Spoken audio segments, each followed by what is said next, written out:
Countdown to Vindog Radio in 5, 4, 3, 2, 1. Don't let the government be your daddy. You are self-governed. Sir, yes, sir. Hey, what's up? It's Rick Dees in the morning. Right now, Vindog. Access granted. Going live from a 35,000-foot view, the Captain America for Jesus himself, Vindog Radio. Sir, yes, sir. Well, welcome to the Tuesday edition of Vindog Radio Live. Yes, thank you so much for being here. If you are on YouTube, please do like, share, subscribe. If you are on the infamous Rumble, please do hit the follow switch on Rumble. If you are on X, formerly known as Twitterverse, please hit the follow switch and repost and share it with everyone you know. If you are on Getter, Gettr, shouts out to Jason Miller and the entire Getter crew. Thank you so much, everybody, for joining us on Getter. With Getter, it gets better, and later on, it will be uploaded to Spotify, Apple Podcasts, Amazon Music, and iHeartRadio. All right, so now, ladies and gentlemen, welcome to the first portion of the show, and if you feel that on your heart to support the podcast, please do that. That is wonderful. My moderators put it in the show notes and also in the description. Thank you very much for doing that, my wonderful moderators. You guys are the best. And it is time for the Bubba Report with my man, Mr. Bubba News. Whoa, here we are. I was just saying hi to here we are. Yeah, here we are.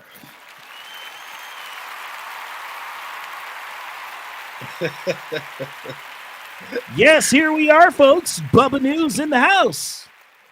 I had to take a shower and shave before I came on. I wanted to look pretty for Caitlin.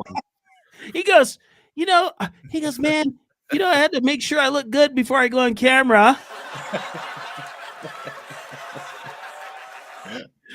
Oh, man. So how you doing today, bro? Good. Just crazy town. We were talking about the weather offline. We were talking about everything going on in the news and crazy town. There's your word. It is definitely crazy town. Okay, so I know you got some news stories, but let's talk about this 104% tariff that's going to be splattered on China. That is nuts.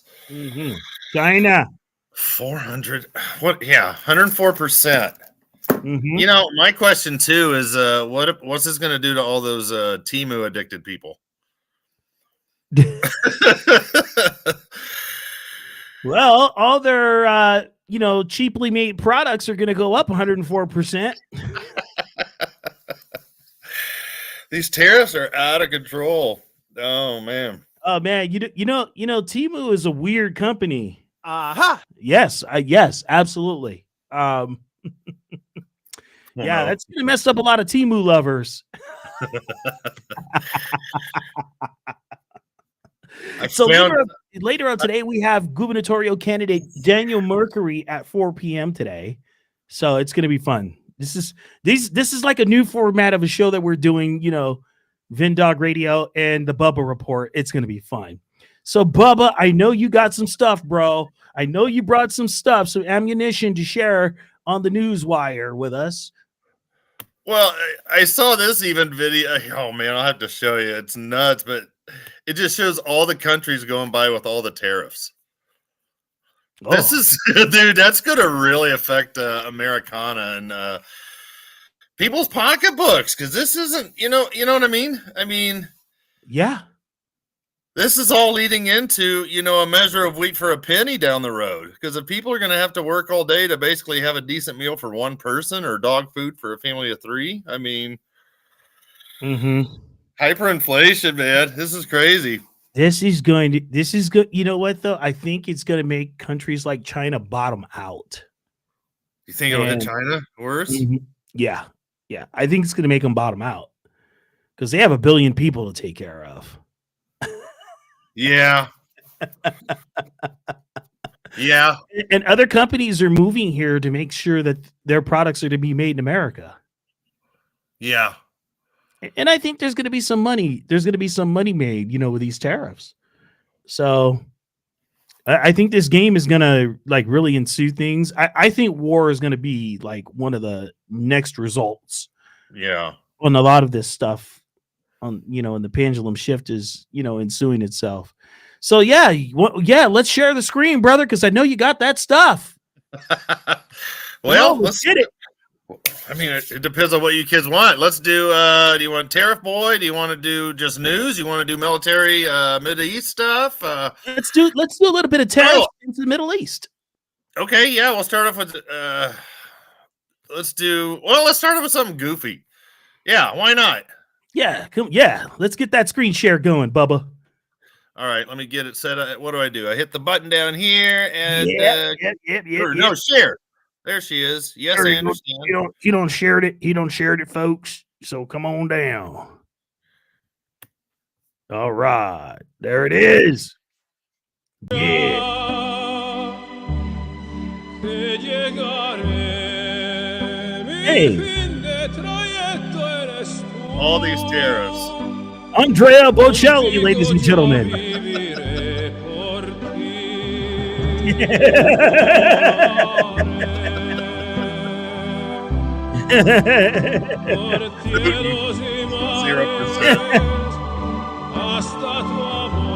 He moved.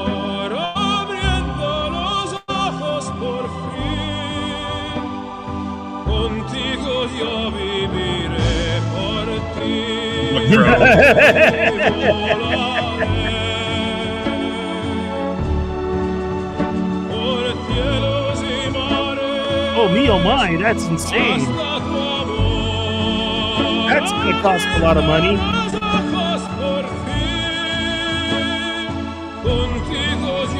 All right. Brother.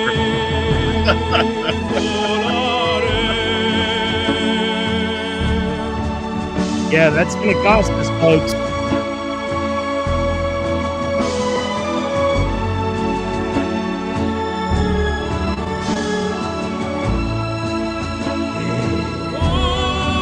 My Tesla.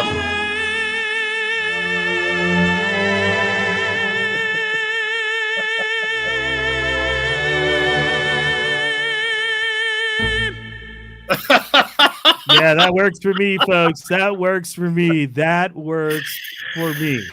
What's crazy is I'm seeing a lot of people I'm starting to see even on Twitter a bunch of like the conservatives are starting to get upset with Trump now. I'm seeing this shift. I'm like, oh, this won't be good. That was a good video, man. That was a good video. Oh yeah. Caterlin's in here. Yeah. She asked me to share this earlier about the Shroud of Turin, where they've taken the Shroud of Turin and they've made an AI Jesus out of it. They did what? They did. What? So, it was run through AI to give us the AI version of the Shroud of Turin Jesus. You can feel the evil in this. And I said, wait till we get to the last 5 seconds because it gets really creepy. I'm going to go to the share screen now, but it's nuts. That is insane, dude. Oh, it's dark. It's just dark. Let's get her up here. Okay, let's see what we got here. Oh, my bad. Sorry, I hit the wrong button. Here, we'll start it over. Oh, come on, Bubba. I got big fingers. Oh, come on. All right, I'm going to stop touching it.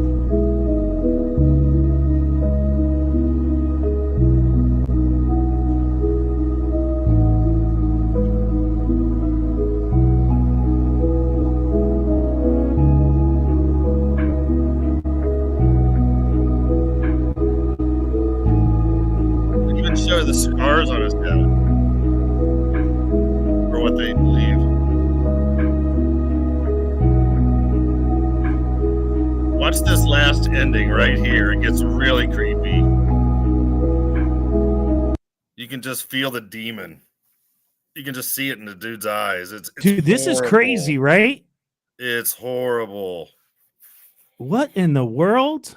It is horrible. I was trying to make the picture bigger, but yeah, you can see the scars down here and then along his neck. But I don't like that it made his chin look like a rear end. I mean, something's not right. I mean, it's not a. This is basically like the AI Caucasian Jesus. But you understand, though, this is mockery. Oh, big time. I mean, Jesus was a dark-skinned Jew. I mean, you know what I mean? He wasn't this white boy.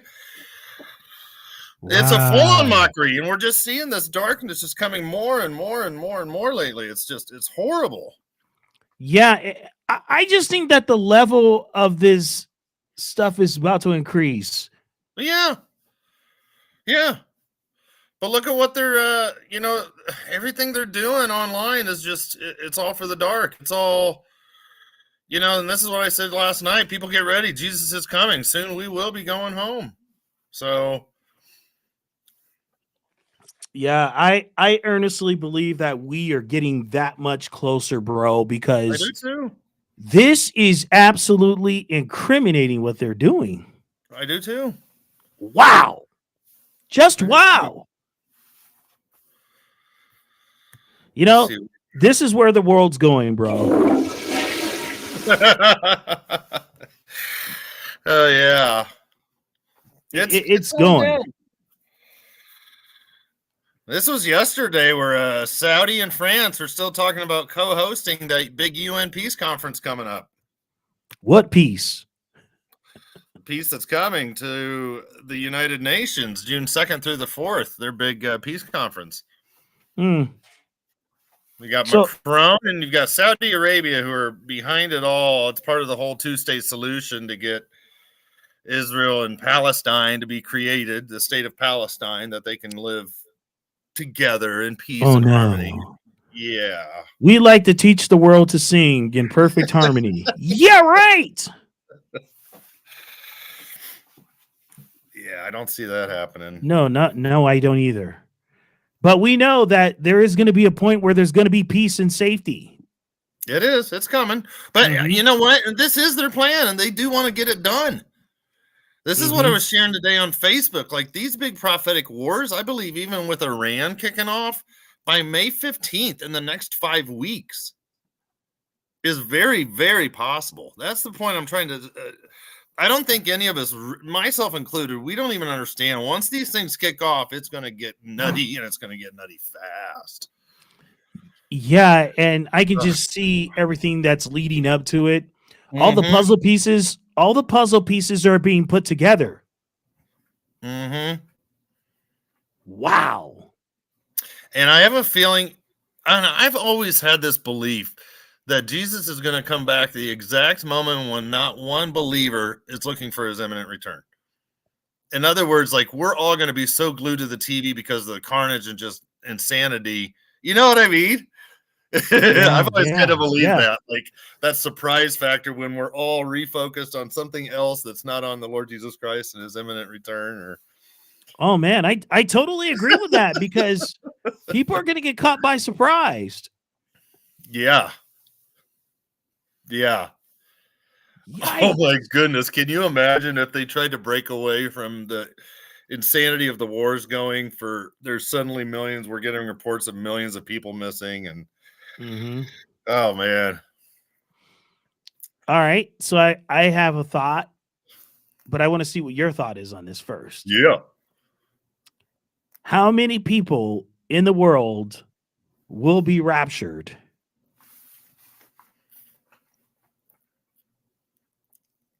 I know their estimates, but well, let's just say this. It's not that many. What's the percentage of people in America that will be raptured? I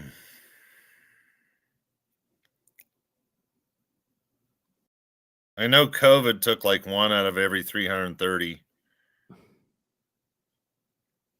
It'd be more than that. More, I mean, it'll be I'm like, what's the percentage? I don't know. Would you say less than 10%? I'd say 20%. No. Excuse me. Honestly, dude, that's a tough one because globally, they estimate out of 8 billion people, only between 20 million to 200 million alive individuals will be removed. So that's 1 out of 40 or 1 out of 400. Somewhere in there. Okay. That's globally. Right, so right. I'd say maybe 5%. If. Just because, and I know a lot of people say like there's going to be accidents and this and that and the crashes and the airplanes. And yeah, I believe that too. But a lot of these pictures and images that we've seen for the past 40 years I remember a postcard. I still have it, I think, at mom's or something. And it's all these people lifting up. You know what I mean? It's the rapture. And it shows cars crashing and stuff. But in my opinion, there's less believers today than there was, say, 40 years ago.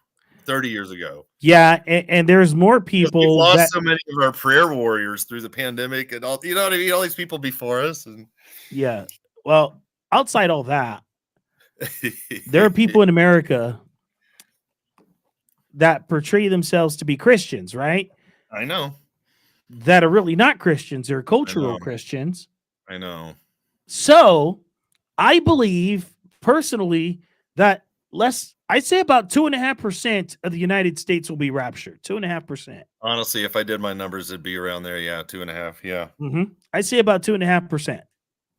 Yep. And that's being generous, actually, because I think it's a little less, but 2.5%. It's generous.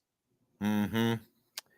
Man, so it's a great discussion to have because 2.5% is 200 million globally out of 8 billion.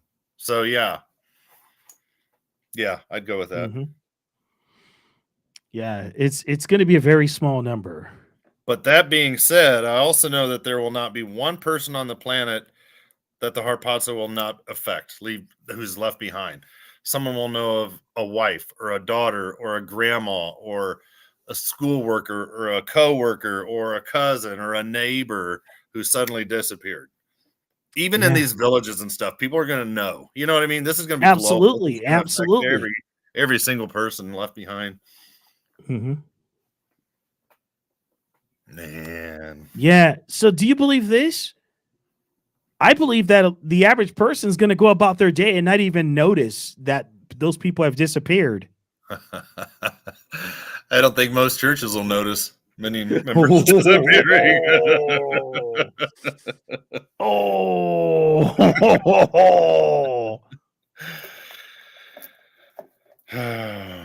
Especially mainstream. You know what I mean? Especially the mainstream churches. Yeah, it's going to be bad. It's going to be bad, man. And a lot of people don't understand that it's going to be a rough run for those who get left behind. I can't even imagine. And just to know, too, that the restraining force is taken out of the way. He steps aside, basically like a nuclear reactor, like the rods are pulled back. Mm-hmm. Because part of the Holy Spirit's job not only is convicting people, but is to we help restrain back the evil and the darkness as being filled as believers in the Lord Jesus Christ. And when all of the containers that he currently indwells is taken out of the way, right? Oh my word! Oh my word! That's why I believe a lot of the Old Testament kind of like the world in a weird way will turn back to Old Testament times and like the demonic activity and the crazy. Yeah. and the technology is going to be there for everything else to take place too. Mm-hmm. Mm-hmm. Even looking at it today, it's yeah. I know. Yeah.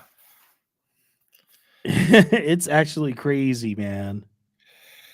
Left behind lives matter. Oh, brother. Yeah, amen, Derek Otto. That was awesome. Oh, Derek Otto is funny, isn't he? He's got a great sense of humor. I know it. Wow. Derek, you're hilarious, bro. Oh, I started going deep in my Telegram earlier, going into Bible prophecy too, about which war is going to come first. Do you think that Psalm 83 might happen first? Well, and I kind of gave my breakdown, but I believe, and that's just the big. It's like I think Derek Otto or somebody was in one of the lives earlier, and it was on Gary McKibben's, and like, which war will be first? Lebanon, Hezbollah? Will it be Syria? Damascus prophecy? Will it be Iran? Jeremiah 49, Elam? Place your bets. I mean, that's or will it be Psalm 83? Mhm. Yeah. Yeah. There was something that was rather disturbing that the Orange Man said the other day, that he likes Erdogan and Erdogan likes him. Yes. I'm like, dude, are you serious, bro? I like the guy. That's what he said. Yep. I think No, you're fine. I'm just gonna look over here, get out of our Joe miss me yet with the terrorists, because I believe have that on my Twitter where he says that. He's like, oh, he's a good guy. I like him. Yeah, I like him. Yeah. Are you serious? I have a very good relationship with Turkey. Yeah, I have that from yesterday. Yeah, that's how I feel about that. There we go. Wow. Yeah. Okay. Yes. Oh, so you got the other screen to join, huh? Let me Okay. see. I'm just seeing if I can do this right. Yep, Did you I got do it. right? You got it. You got it, bro. Is this it? Oh, wait a minute. I thought it was a video of him. Oh, it's just a picture. But he's talking about withdrawing from the Euphrates. Here's the other thing, because the other night I saw a bunch of the troops in Syria that were moving out of the Conoco oil bases, which is by Deir ez-Zor, which is central Syria along the Euphrates River, and they were going towards Iraq. So I don't know, because there's still talk that the United States is going to get out of Syria. This is why Turkey is moving in. That's interesting that you mentioned that. Turkey's a big player. Yeah. Huge player. Yeah, let's get out of here. Yeah, but it was weird to me that he was saying that he liked Erdogan and Erdogan likes him. Yeah. Mm-hmm. I'm like, come on, man. You can't like someone who's a stone cold killer. Erdogan is a killer, bro. He is. Oh man, the memes. Oh, there's so much going on. Seriously, it's like, where do you stop?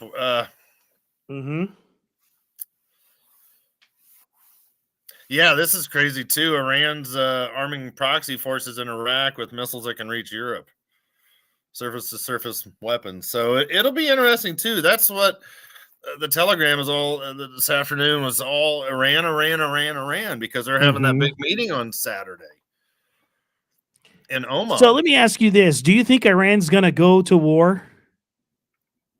That's the big debate. Who's going to launch the first punch? Is it going to be Iran doing a preemptive again on Israel with their True Promise 3 and possibly also launch an attack on the United States? Or is Israel and the United States going to hit Iran before they can do that? Yeah, it's like each one's like trying to, because each one wants to get the first punch and knock the other guy out so he can't come back. But I don't know. It's gonna because Persia is mentioned in Bible prophecy, and yeah. Here, I'll get to the other one. That was the prophetic side I went into earlier. We can even go there and just bypass all the other shenanigans about Iran. I mean, it's all about Iran, of course. But let's see here. What do we got here? I'm just making sure it was showing up over here. Yeah, and Putin or Netanyahu says the only way to halt Iran's nuclear program is to take it out. Wow. He says military intervention is the only way to halt Iran's nuclear program. Holy smokes. He says you go in, you blow up the facilities, dismantle all the equipment under American supervision and American execution. He said in a video statement today, citing like when we went into Libya against Muammar Gaddafi, he said, otherwise Iran will drag out talks for years. And I said, Bibi is preparing for what prophetically is coming. The attack on Iran will be with the military help of the USA. Mm-hmm. And that's why I But put this up so here. so The what's Elon this thing policy. that Israel Cat said that they won't even need the US for them to go in? They don't. They don't need them. Yeah. They can do it. Yeah, they've trained and practiced. They can do it without. Mm-hmm. They prefer, and I think that's why. I think that's the main reason why Netanyahu came yesterday as well. Was this whole thing, and a bunch of guys landed in Israel today. A bunch of top defense officials. General Kurilla has done a what was it through from April 2nd through the 5th. He started off in Israel, then he went to Qatar, then he went to Saudi Arabia, went to UAE. He's like our head general, and he's visiting all these countries that are right there across the way of Iran, the Persian Gulf. Mm-hmm. So Mm-hmm. Wow, that's insane, bro. but here's what I said: God will shatter, and the word shatter in Hebrew also means to abolish. Mm-hmm. Elam before their enemies, and Elam is that prophecy in Jeremiah 49 that just hugs the Persian Gulf with the Bushehr nuclear plant. God will shatter or abolish Elam before their enemies. Now, who is Elam or Iran's enemies today? You've got the USA, you've got Israel, Yep. you've got the United Arab Emirates, UAE, Yep. and they're across the water. You've got Yep. Saudi Arabia and a couple others. So God will bring calamity or misery upon them, Elam, even his fierce anger. This is God's anger. God will send out the sword in Jeremiah 49, 37, and that's military verbiage. After them, after Elam, until I, God, have consumed them. The consumed wording in Hebrew is kaya, which means to end them or to finish them off. Wow. So I said, I believe that God will use the United States and Israel to fulfill his purpose in the next few weeks, in the next 5 weeks or so. So I said, the question is, which prophecy comes first to kick it all off? Will it be the military with Sidon? Sidon is the prophecy in Ezekiel 28, verses 21 to 26, and they're a stronghold of Hezbollah. Yeah. And after Israel deals with them, they will then be able to live securely. The same wording that we see for the Gog and Magog securely. It's really wild, but, I believe that the Sidon up there in Lebanon could kick off eventually the Psalm 83. I think the Psalm 83 is still the big player because something still isn't right. It's like, but you can feel like this bubble's getting ready to burst. And I think something's going to maybe happen at the Temple Mount next weekend or the following weekend, even, that will really kick off all these Arab surrounding groups to really want to come against Israel. So, yeah, it's going to get real interesting within the next coming weeks. I believe before June, something big is going to happen. I do too. Mm-hmm. Yeah, and it has to. Mm-hmm. All right. So what's next? Let's keep going. Well, here's what I posted too. I said, once Israel gets rid of all their Arab enemies surrounding them, they will then be at that peace. They will then have a short-term peace for once they've taken care of all their Arab enemies around them, they'll maybe for a few months, they'll then be at peace. And that's when I believe it could kick into where they live securely and at rest without bars nor gates and all that, Mm-hmm. But because of the eventual Israeli attack on Iran, part of that hook in the jaw in Russia and Turkey will be to join in a fight collectively to help their buddy Iran, who just got slammed by being attacked. So they're going to have to step up to the plate. And they'll go after Israel's wealth and booty. There, Ezekiel 38, 11, and 12. So that's what and we know what God is going to do on top of all of that. He's going to do it himself. Israel won't fire a shot. God's going to take care of them with the flooding rains and the burning sulfur hailstones and a great earthquake. And they're going to end up firing on each other, the enemies, and take, that's what that, yeah. Let's see here. Where are we? But yeah, but the big talks are coming up this weekend in Oman. And of course, Iran is skeptical. But I'm actually impressed that they're sending their foreign minister to these big indirect talks now, is what it's called. So you have you've got the dude from the White House envoy, Steve Witkoff, who's traveling to Oman to meet the foreign minister of Iran for the first level of these talks, but it's supposed to be indirect talks. Right. But they're both going there. I'm like, what? So I don't know if they're like each going to be in a room and they're going to pass a note to the mediator and he's going to take it to, they just go back and forth. But, they're approaching this weekend's talks with the USA over its nuclear program very warily, with little confidence in progress and deep suspicions over U.S. intentions. And I said by Iran going, they can then go forth and say to the world, but hey, we tried to come to an agreement with America. It just didn't work out. So at least they're trying to show good forth effort. But I still think it's a big meeting coming up. But here's the thing. Iran wants to see concrete gestures from the U.S. before any face-to-face talks between Iranian and U.S. officials take place. The Iranians said that direct talks are possible, but there has to be a goodwill gesture, like lifting some sanctions on Iran or using more money.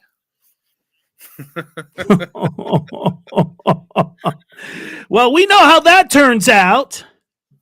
But meanwhile, Russia's lower house of parliament ratified on Tuesday, today, a 20-year strategic partnership with Iran, which is a sign of the deepening military ties between Russia and Iran.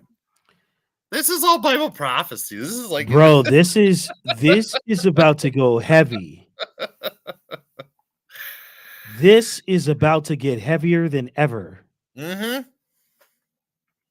Yeah, I know. Wow. It's getting crazy. It's getting crazy. Lord Jesus, come quickly.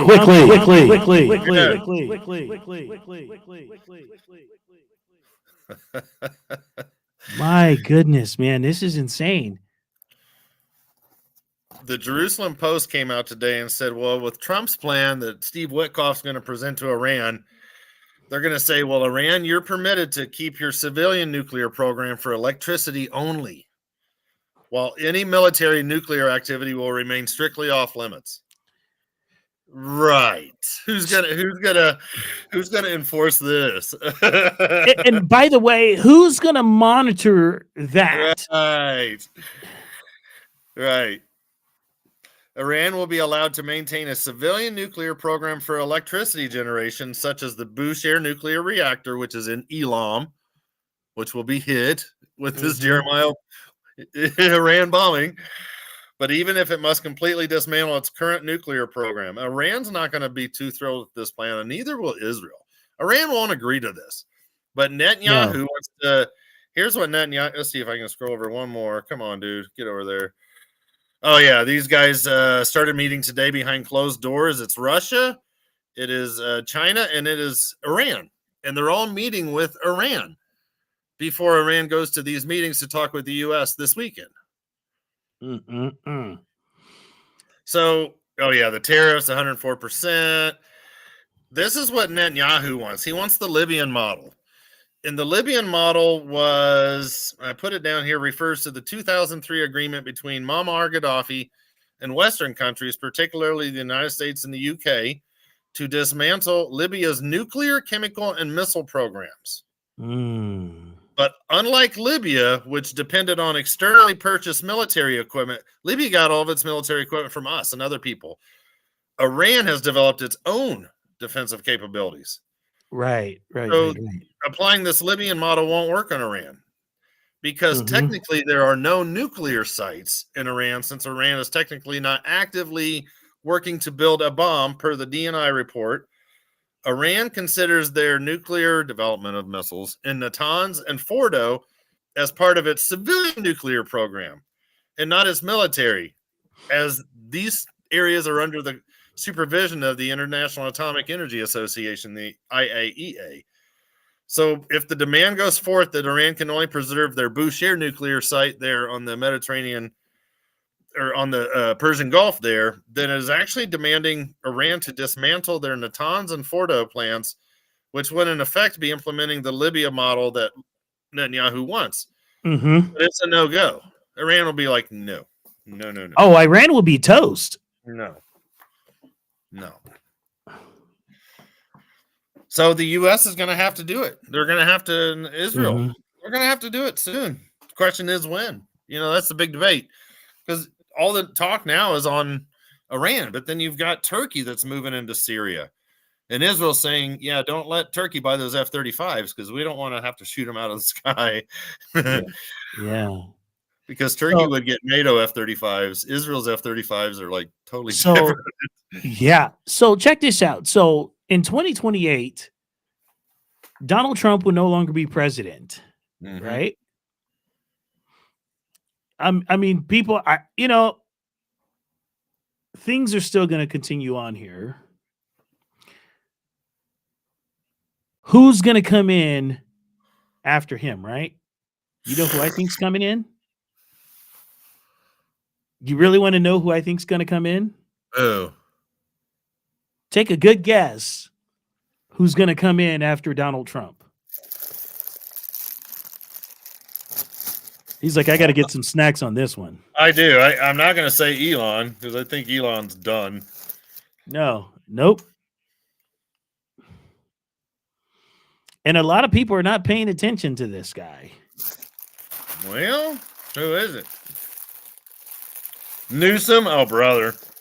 Dude, California governor? you don't think that the Democrat Party's going to prop him up to be president in 2028? Oh, yeah. I mean, think about it. The guy started a podcast. He's having people like Charlie Kirk on. He's, That's having right. debates with other folks. Bro, they're Right. setting it up. He's getting all the right. Mm-hmm. This theater is about to go rogue. And I think, Dude, he's so greasy. He's such a slime. Oh, man. yeah, he's a slime ball. But you know what? Hey, they need a slime ball in office, right? To do That's their, what to do America. their Yeah, thing. that's what that's what Americans are used to.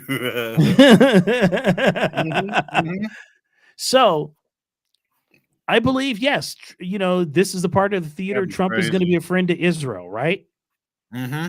But I believe that Gavin Newsom, if he becomes president in 2028, the United States will be pulling away from helping Israel, period. And Israel won't need the United States. Yeah. I think that's when real pendulum shifts as far as the wars are concerned are really going to increase.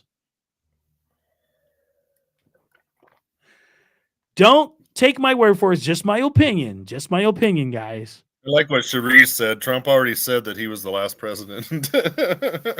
Yeah. But the thing is that, yeah, Well, he might. countries. Yeah, I mean, we don't even know. Man, Yeah. we can't even imagine what this country will be like next year. Mhm. After 1 year from now, with all these tariffs and all the inflation and everything, and who knows what else is coming, or natural disasters. Mhm. But I just believe that. I never thought about Newsom, but man, Yeah. 'cause Dude, I'm he's still telling that people. younger kind of yeah. Wow. Bro, it's all being set up for the big finish. Dude, in the past 2 days, I've been getting these two different people have sent me that Club of Rome map where the world is divided into the 10 divisions. Mhm. It's color coded, but it shows the United States is one with Canada and Greenland. And I'm like, this is all that Trump's been talking about. Yeah. Taking over the 51st state, Canada, and then taking over Greenland from Denmark. And I'm like, this is all like getting crazy town. Yeah, you know what? It kind of makes Lee Brainerd's theory kind of right there. That Which the one Rome, that the- does he do? yeah, that the Club of Rome needs America to still be powerful in order to ensue this situation upon the world. Oh. Since the resources will be controlled by the United States, they'll have somebody to infiltrate and do inner workings. I like Yeah. that. Yeah. So, I believe that's going to, the United States is still going to have to be a major player. And let me tell you, I believe that's going to happen. I believe that's going to happen if that's a possibility, because I like that. they're still trying to acquire Greenland. They still joke around, and they still supposedly joke around about Canada becoming the 51st state. which we know that they're not really joking, that they're really trying to push that. Because Canada only has a population of 40 million people, right? Really? And all of the land resources there. There's a lot of resources in Canada. Whoa. And you think Elon Tusk doesn't want some of those resources and minerals from Canada and Greenland for his mission? Man, folks, this is about to get real. Where do you think Mexico is going to go? Do you think it'll be part of us, or do you think it'll be part of the other? It'll be part of the other. Because we won't need Mexico to be a region. Check this out. Uh-oh, what'd you get? They show as part of this that South Texas will be Mexico, which will be U.S. territory. Alberta and Saskatchewan, statehood request pending. The Northern Colonies, the Greenland Protectorate. Oh no, they're even saying a Trump Tower to be put in Greenland. Oh, that would be nuts. Yeah, they've talked about that already. The Greater American Empire? Oh no way. Yes. Oh my word. Yes, bro. I'm telling you, Lee Brainerd has seen some stuff that a lot of people are not paying attention to. That is nuts. Oh man. That is nuts. Oh my. Wow. Bro, is that a trip or what? How they're breaking up these regions? I was just gonna look up the map, the old school red, white, and blue, pink, yellow, orange, green map that showed the Club of Rome. But even with those wolves, that are making a big comeback all of a sudden. Yeah, ravenous wolves. Those white wolves, those dire wolves, and yes. Okay, well, our buddy Matt over there. There's one of them. But you see how they have them all divided different. But yeah, I think you're right. We might get Mexico. But yeah, those wolves. That's a big old. Can you see how this is all going to play out? Live by Faith Ministries over there, Matt, our buddy. He's been on with Lauren and stuff. He did a video on him, and he's like, "Okay, these were born like in October or November of last year, in 2024. So why all of a sudden, out of the blue, are they making a big deal of this?" Mm-hmm. To distract away from the they're making their moves. Yeah. The woolly mammoth, Pookie L. Yeah. Mm-hmm. Oh, I saw someone say too, the dodo bird they want to bring back and something else. Oh man, this is getting wild, bro. Like you said last night, it's getting wild. But it feels like it's all entertainment by politics. If that makes sense. Mm-hmm. Political theater, maybe? Yeah. Everybody got your tickets and your popcorn? Because it's about to get real.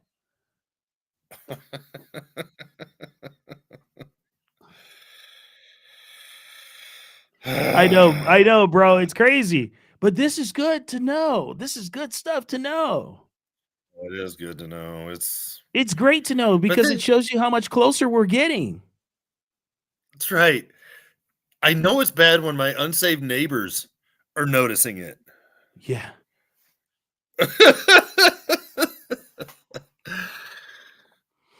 What's that saying? They know something is wrong, but they can't put a finger on it. End times than these people that say that they're Christians.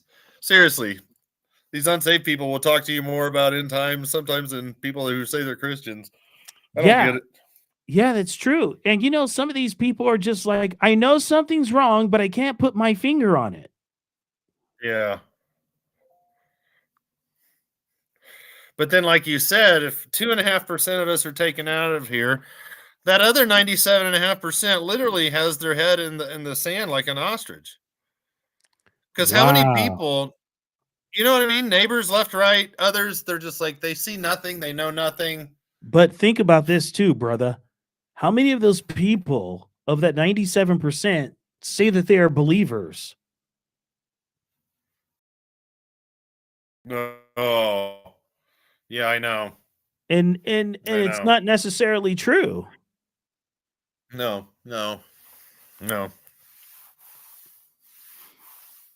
Man, reality is about to set sail. Yeah.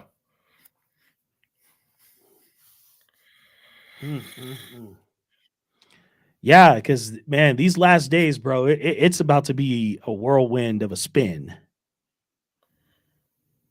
I'm surprised they haven't been pushing the alien stuff more than they have lately.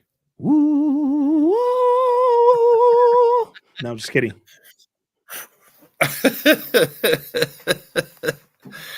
And these earthquakes and volcanoes, I've been seeing a lot of them going lately. I was like, gee. Brother, what about Yellowstone, man? If that place goes, forget it. Oh, I know. Man. That'll affect it. What is it? They'll say that there'll be ash a couple feet deep in like the Dakotas or something, or Oh man. that would be nice. Man. So if you guys have questions for Brother Bubba, get them out right Yeah. now. My wife's gonna ask a question. What time's dinner? She said, "What time's dinner?" No, that's probably what she'll say. What time's dinner? That's a question I have. Put question in all caps and ask Bubba the question, and he will answer it. I'll have.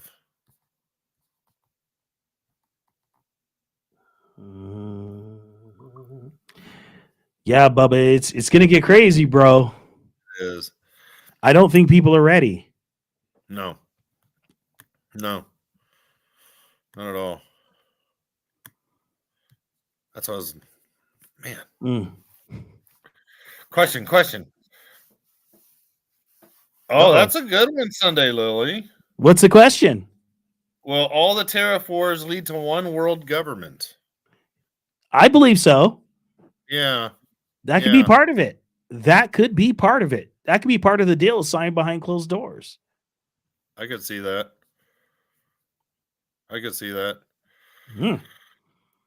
Very good question. When do you think it will go hot? Ooh, that's hard to say. That's hard to say because that could be any day now. Yeah. There's videos today even going viral in Turkey that show it's AI, but it shows Turkish troops marching into Jerusalem. There's oh man. A lot of it I feel like it's propaganda, and it's not going to happen just yet.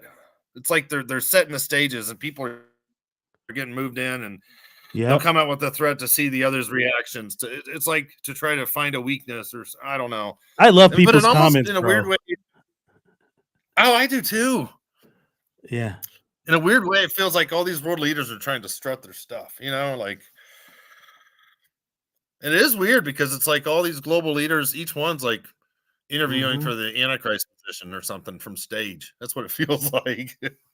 Oh man, the stage is being set. Yeah. Well, Derek Otto, I mean, that's a big one because he asked about the how long do you think it'll be before digital ID gets implemented, then digital currency? Ooh, digital ID, then digital currency. Boy, Derek Otto, you're asking some real good ones, bro.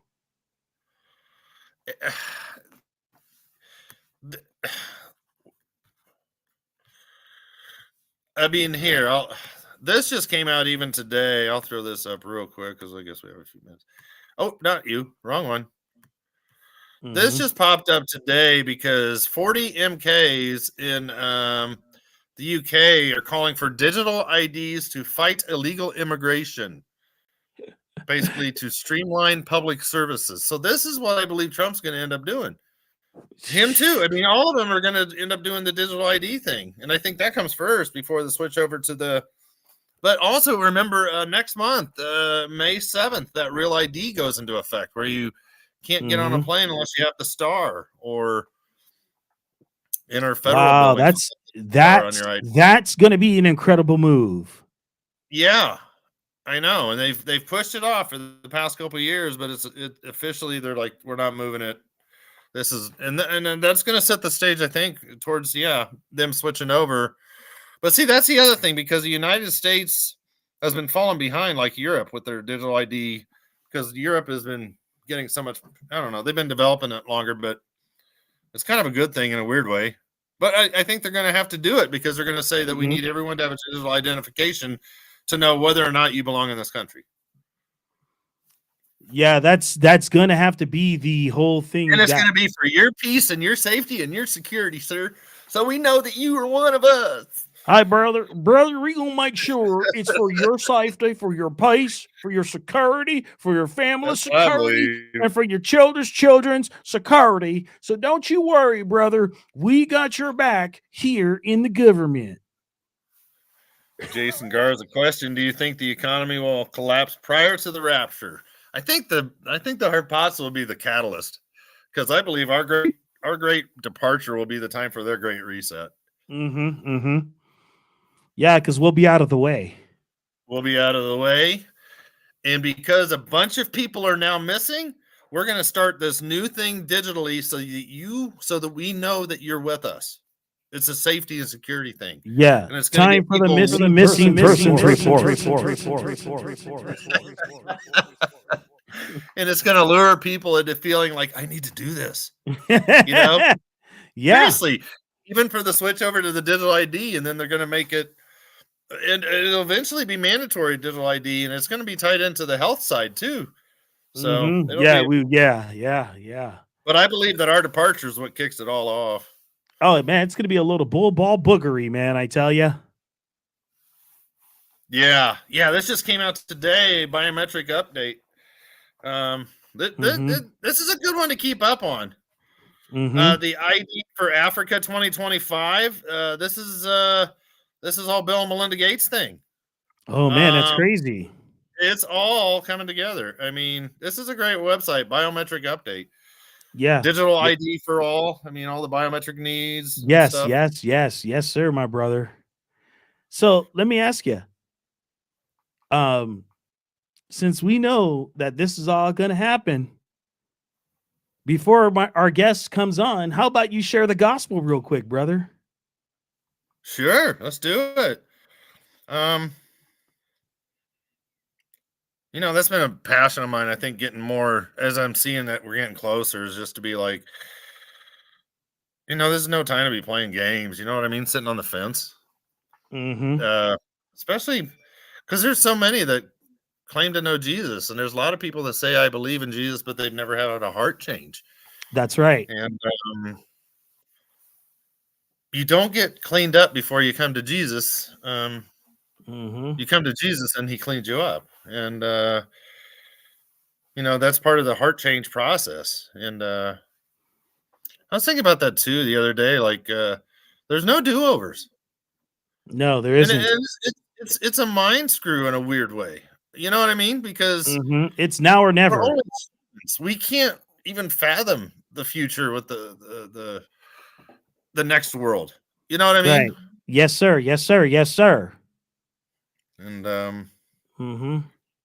if you guys, you've got to cry out to Jesus, and if you haven't done that today, today's your chance, because we're not guaranteed our next breath. Even in Daniel 5:23, it says that God holds your life's breath in His hand, your next heartbeat, and brother, I couldn't have said that any better. But so many people are going to be left behind because they think it's a joke, or they don't really. Maybe they don't think it's a joke, but I think a lot of it is like they're not willing to. Yeah. Let go of themselves because it's my way. I got this figured out. I know what I'm doing. And we don't got it. God does. No. Yeah. Yeah, exactly. Exactly. Ladies and gentlemen, we want to thank Brother Bubba News.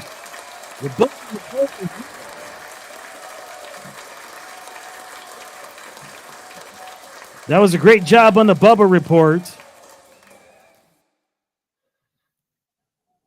What a time to be alive. Yeah, what a time to be alive. Bubba, brother, I am looking forward to seeing the video that you're going to release later on your channel. I'm looking forward to you doing more Bubba reports next Tuesday and the Tuesday after that and the Tuesday after that and the Tuesday after that. So it's going to be fun, brother. It's going to be Tuesday, real. I believe will be more. No.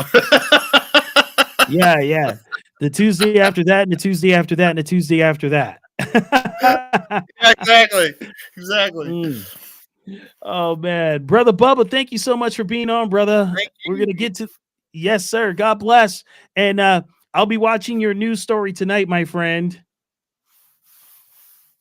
Oh, sounds good. Let's do it. Yes, sir. Yes, sir. God bless you, my friend. I'll see you later. All right.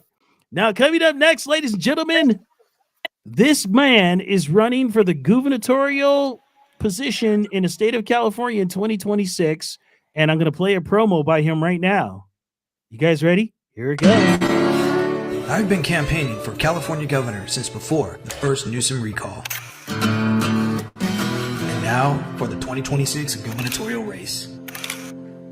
Interview after interview, traveling to city after city, helping the people to fight back. There's only one unwavering constant the people have come to know about me. Your representatives in all three branches have one real job. That's it, just one. And that is governments are instituted among men to secure the rights of the people. I'm not here to be a governor for the government. I'm here to be a governor for the people.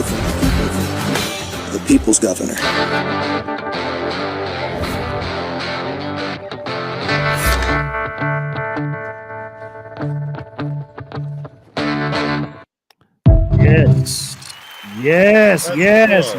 Yes. All right. Gubernatorial candidate for California 2026, my broski, Daniel Mercury, is in the house. Thank you, Vin Dog. It's always good to be on your show. Yeah, man. How you doing? Appreciate you bringing me back on. I'm doing good. I really didn't expect things to get so busy, so quick, so fast. I've been slowly progressing throughout the state, driving up and down, coming to certain groups to put on a symposium, a town hall, PowerPoint presentation, really just try to wake up the people to the corruption, what they can do legally, lawfully, constitutionally, how we can really try to hold our representatives' feet to the fire in a different way at the civilian level. And it's really been overwhelming a lot of people. They definitely see everything that I'm showing them. They are grasping the information, but it really does overwhelm them because they've realized how far we've let this this degradation grow. And it really it's fallen on all of our shoulders. And so, now that this race is really starting to pick up, I really didn't anticipate it to really pick up until around August, but the phones are off the hook. The emails are coming in. I had to add the campaign phone line. So if people want to call in and they want to actually leave a message or they're not getting a response back, we do have a campaign phone line now that's available. You can see the number up on our contact general info page, and you can actually send a text if you want. So we're trying to make it as user friendly as possible for people who love email. If the form doesn't work on the website, some people have said it didn't, but we were also updating the website. They can just copy and paste the email and send it to us directly. My team, my campaign manager, my administrator, and my PR manager are really working overtime right now to get these events set up. People calling me to bring me in. So I guess it's a blessing, but there's definitely a battle between me and particular other candidates that they're noticing. But there's a definite battle why my name is not on certain profiles or links. And, we can talk about that too, but just a lot has been going on. So, but it's a blessing also, it's good to see that all the work that I've been putting in there is coming to fruition. It's interesting to hear people say, well, I haven't heard of him. Well, you did now, because somebody just told you about me, and then they spread that, and then they do their backtrack and they're, they start researching on me, and that's good. So it's moving quickly. Bro, you were a servant of our country. You decided, hey, you know what? California is in trouble and there's something that needs to be done.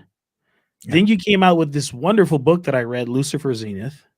Thank you. Thank you for reading that. Exposing all the boogery that has been going on behind the scenes of the government that's very Luciferian. Yes. And people don't want to talk about that. No. No, it's frightening. And then there's other people that say that they're for the people and government. And then it says, well, I love God, but I don't want to mention the name of Jesus because I don't want to offend people. And you know what? I like your statement. I'm here to offend you. Love that statement. Well, and that's the interesting thing too. People have been very direct to me about softening my approach. And I said, no. I said, I'm not here to insult you. That's not my reasoning for offending you. It's because I speak the truth, or at least I do my best to try to be as informative as I can, to provide as much truth as to why the things they are the way they are.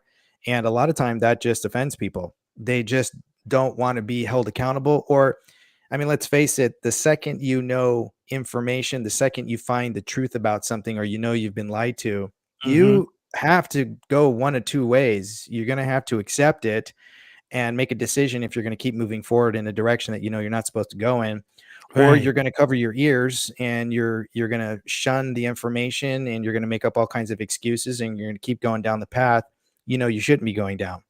So that's really what it comes down to. And I get a lot of visceral from both sides of the fence, whether they're, from the left, I can respect the left, right? I can respect my enemy. Why? Because my enemy hates me. My enemy doesn't like me. My enemy is in my face, spilling out as much as they can and all their hatred and, violent edicts and stuff. But when it comes to people who, I would expect that not to happen, people from my own party, people who are conservatives, it's a little bit of a shocker, but I guess not too much, because again, the truth hurts, right? So I guess I'm going to be here to offend you. Yeah, pretty much. So now let's talk about an agenda that a lot of people won't address. All they say is, well, the current governor is draconian, this and that, blah, blah, blah. Well, I have to say the current California Republican Party is draconian. Yes. And they don't want to acknowledge you because you're holding their feet to the fire. They don't know the state constitution from their head to their feet. Correct. And they are just really trying to hold the fence against a realist who actually wants to hand it back to the people, because the people are the government. Yes. When you look at the writings of Justice Scalia, one of the things that, let me backtrack just a little bit. If you're going to be a candidate, you need to understand all three branches, especially at the executive level. So it's imperative that a candidate understand case law, look at the writings of some of our past Supreme Court judges, look at their writings on certain court cases, and look at some of the books that they have written and where their mindsets are. Look at those who adhere to originalism. One of my favorite is Justice Scalia, the late, great Justice Scalia. He was an originalist. I have really studied and continue to study some of his books and some of his cases. And he was in agreement with our forefathers that the fourth branch of government is the people. And when you read the Federalist Papers and the Anti-Federalist Papers, a lot of people don't know what those were, and they've heard of them, but they've never read of them. They don't understand why it would be so significant for a candidate to kind of understand, our background, and why that's even important to today. And that's really unfortunate, because the party doesn't pay attention to that. They only focus on money. They only focus on how much a candidate can raise. But it's interesting to hear that, because we're not looking for a candidate who can show the people how they can still do the job without your money. right? I mean, clearly we had a $70 billion surplus here in the state of California, and now we're in a negative, $20-30 billion deficit. I think we need some candidates who know how to still function without the means of the funds coming from the people. We're already taxed, overtaxed, quadruple taxed. We're falling prey to taxation without representation. This is why it's so important, why we learn our history, and hence the whole reason behind the Boston Tea Party, right? We are actually supposed to be a tax-free nation. And our government was only permitted the ability, still to this day, legally and lawfully, to tax on impost duties and excises. That's it. Mm-hmm. And a lot of people don't know what that is because it's been made overly complicated. So why is it that the GOP or the people of certain parties only focus on that for the candidate? It has nothing to do with somebody who, really stands firm and grounded on principle. They're looking for a moderate or a centrist because that's the person that can adhere to both sides in the sense of who's going to keep generating or keeping the money machine going. And it's because a lot of times the candidate, when they raise funds, if I gain $500,000 and I only spend $200,000, a lot of times the candidate will do one or two things, which is the only thing they can do per the state, right? So under the FPPC or under the FEC, depending on what you're running, local, state, or federal, you have to follow certain financial guidelines, and you cannot keep the money, but you can donate it to your party preference, and or you can donate it to your favorite charitable nonprofit organization. A lot of these nonprofit organizations are tied to the party. So what they'll do is they'll allow that candidate, even if you lose, to put yourself on there, or they'll put you on there as an advisory board member.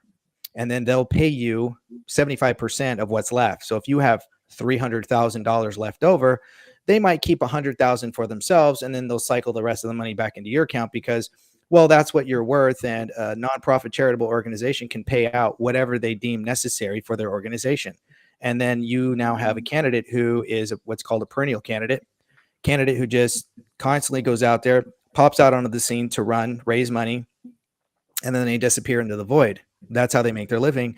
And that's how the party on the upper echelons of our party make their money. So they need a candidate that can raise funds. They need a candidate that can provide money so that they can help the candidates that they want to keep in, like the incumbents. Some incumbents they don't care for, so they look for a new candidate. And during my early stages when I was running for Congress in the 25th district back in 2019, that's when I was exposed to it. They called me up. When I say they, I mean some of the people who helped get Reagan into office called my campaign multiple times because they wanted to provide me handlers. And of course, my campaign manager, who's also a former Marine, was like, "You're not going to handle Daniel. I don't know if you know him, but he's not going to buy into what you're trying to do." So then we had this big meeting, and it turned into a very volatile conversation with a very colorful language. And it came down to the point where they basically wanted to use my veteran status to raise funds for them, and they wanted me to acquiesce to the other candidates, and I wouldn't do it. And that really got under their skin because I became a thorn in their side. So this is something that they need because it helps keep money coming in. This is why they don't want a candidate who wants to prevent the government running the state like a business, because it forces the contract to be exploited.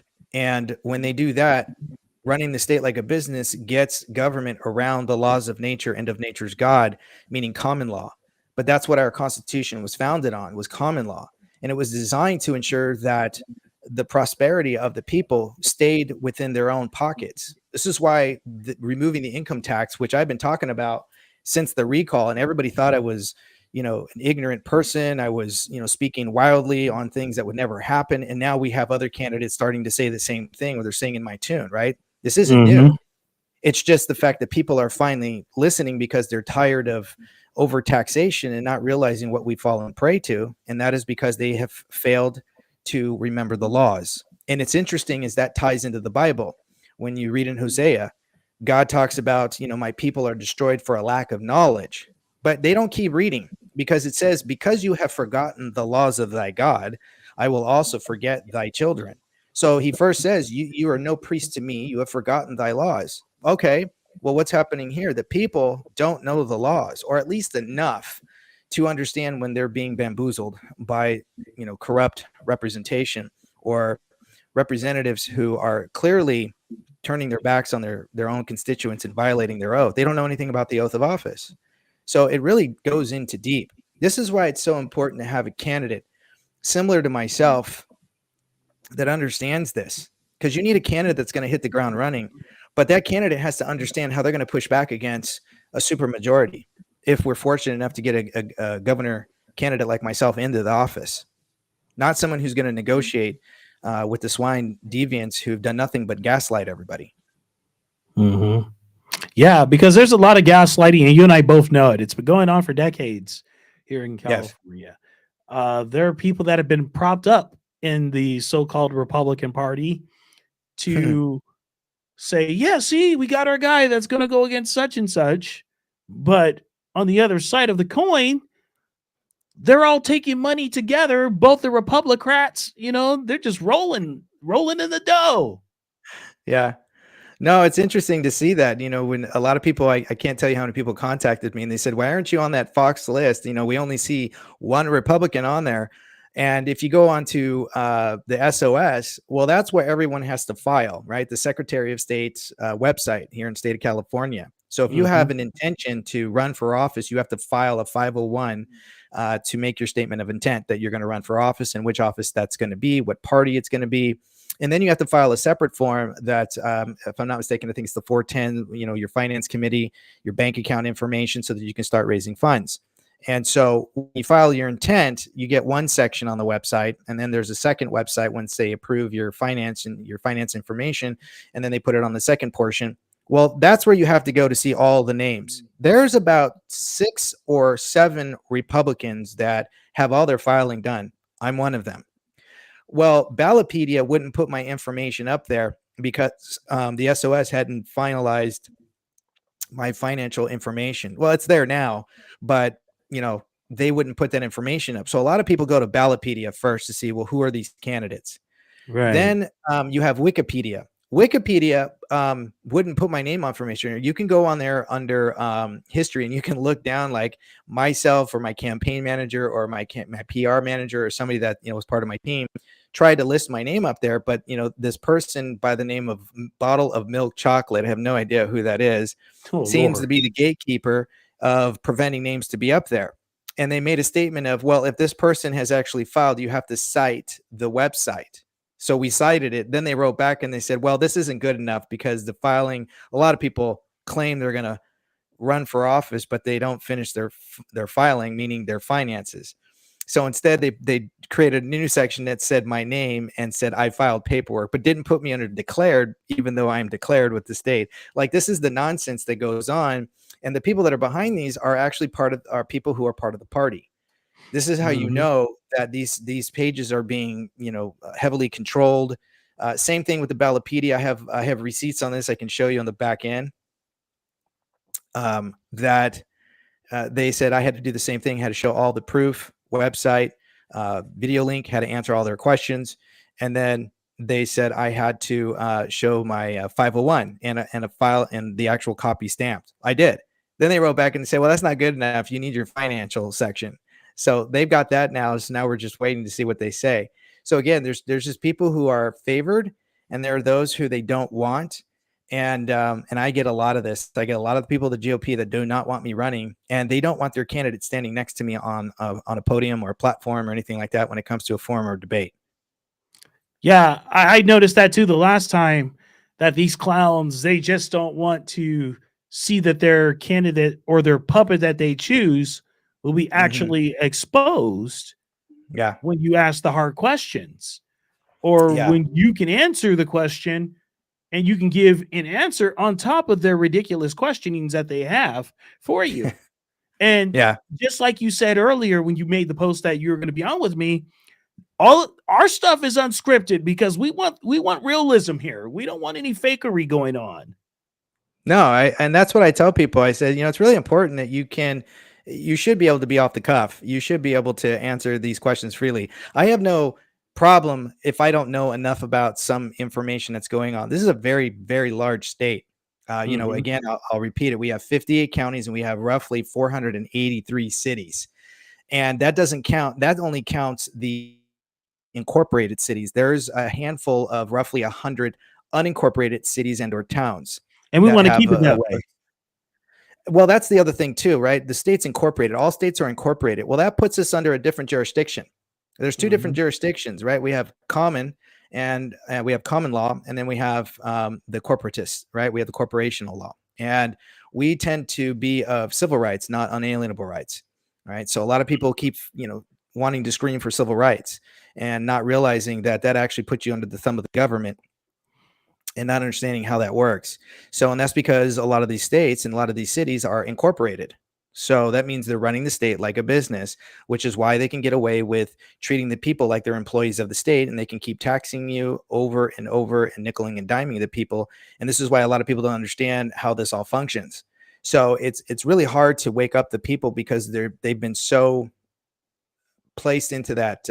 They've gotten used to the boiling frog syndrome. That's the best way I can say this, right? You're used to something so much that kind of like an abused spouse, right? Why do they always come back? It's because they're in fear of retaliation, or they're in fear of, the unknown, and not realizing that, they're being battered and beaten, enslaved, and they don't know anything else. So they become institutionalized. This is the problem that we've got going on. And this is what I've been doing for the last, since the 2022 prime. I haven't stopped trying to wake up the people. It's tiring. It's exhausting. I can't tell you how many people call me and cry. I can't tell you how many people I've gotten letters and emails from people who are in prison, making claims that they're, falsely accused. The system isn't, listening to them. I'll tell you right now, we have a big problem with our justice system. We have a big problem with our local law enforcement. I support I back the blue, but I also know too that there's a lot of people who are in the rank and file who destroy the trust, and these cowboys that are out there that are trigger happy, and they give the rank and file a bad name, especially those who are up at the top. You've got chief of police, you've got lieutenants, you've got sheriffs. A lot of them are really dysfunctional people who shouldn't be in that position. And they have destroyed the trust. They have lied to the people. They give false stats. If you look at the overall status of the state, you can check out the safety of a lot of these counties and cities. And a lot of these people who are in law enforcement may claim that, their town is, one of the safest in the state. And it's not true. When they make that claim, when crime goes down, a lot of times it's because they don't file the report, right? So if something's not filed, well, then it brings the number down, not that it didn't happen. And it's interesting to see that in certain towns I've gone to, a lot of people have said, we don't file anymore. Well, why not? Because they don't trust their local law enforcement. And this is a huge problem that we have because we've had so many years now in soft on crime. It's catch and release. I've even spoken to law enforcement in Los Angeles where a lot of these police officers will not go to a call because they know it's a catch and release. Unless it's, open fire, gunshots or whatever, maybe they'll go. But a lot of times they have told me, and some of these are the ones getting close to retirement, they don't want to go. They end up getting written up themselves if they're too harsh on the criminals. So now their hands are tied. So do they go and do their job and potentially get shot and killed, and it's going to look like it's their fault? Or do they still keep true to their oath and still risk the chance that they're going to get prosecuted themselves? So it's one thing. It's one thing that Los Angeles, I think, now has Nathan Hochman, but you still have a bunch of corrupt judges. So things haven't quite changed yet. So you have someone willing to prosecute, but do you have enough judges that are willing to actually adhere to their oath? And they don't. So I mean, it goes deep into the state, unfortunately. Okay, speaking of the law, there was some Democrat that wanted to have a bill that says if you shoot a burglar or someone that's trying to invade your home without hiding behind a piece of furniture or something like that, you could go to jail if you shoot the burglar dead. Yeah. That's crazy. No, that's and of course that was removed, and there was a lot of backlash for that. That was, of course, coming from a Democrat. It's another way for them to try to remove your ability to defend yourself. It's a way for them to try to push their agenda that firearms and guns and all this is bad for the people, and they're always going to beta test They're constantly beta testing to see how far they can push. And that one just didn't jive for both sides. So it was squashed right away. But it's an abrogation to the Second Amendment, right? You have the right to bear arms, right? The right to keep and bear arms. But Right. when you look at Black's Law Dictionary is very clear in multiple editions, including the late, I think the latest is the 11th edition. But when you look at it, it's already been defined that the right to keep and bear arms means to wield something in your hand and or a projectile. It doesn't matter if the future comes out with lasers, it's still a weapon that can be utilized to defend yourself, that you're Right. wielding in your hand. And a lot of people don't know is that when you look at a firearm and you look at gun, well, those are under two different jurisdictions. So when you look at the title of United States codes, I think it's under 18, but don't quote me on that. I don't have my codes in front of me. Firearm is under a different jurisdiction. So when you buy a firearm, that firearm falls under the corporation.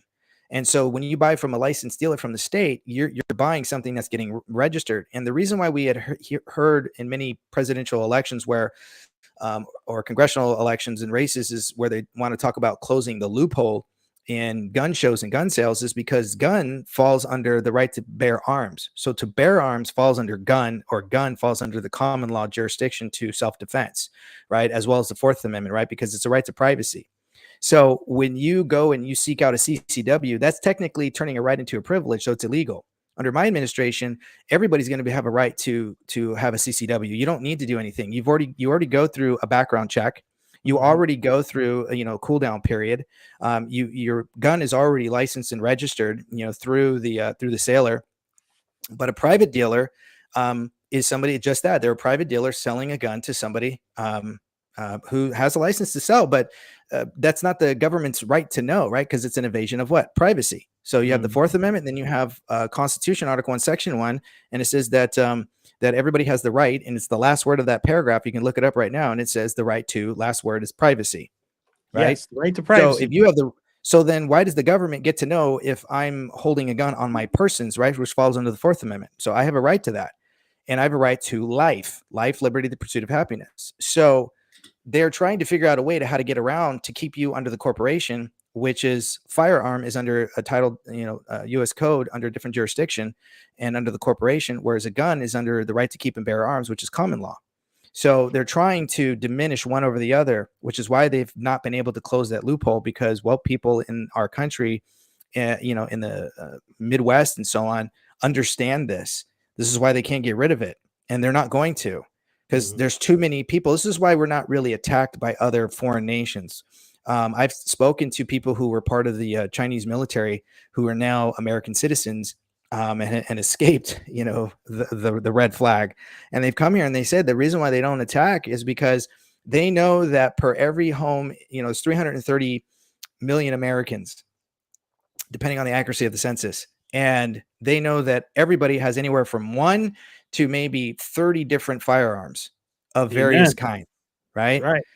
They don't know. They wouldn't want to come in here and foot soldier and come in here at, grounds, boots on the grounds. That's just not something they're willing to do. And it's not their terrain. They're not familiar with this area. They don't know what the people have done, creating, maybe some underground pathways and so on. So this is something they don't want to do. They'd rather buy us out, or they'd rather purchase the land, which is exactly what they're doing in the state of California. So it's a softer way of taking over. And this is why, again, you have to understand when these Democrats try to come up with laws to prevent you from defending yourself, they're opening the doorways for an onslaught. Has nothing to do with, oh, look at all these people and all these kids that are killing people. No, that's the old saying that we've heard Hillary Clinton saying, a few other people: never let a good crisis go to waste.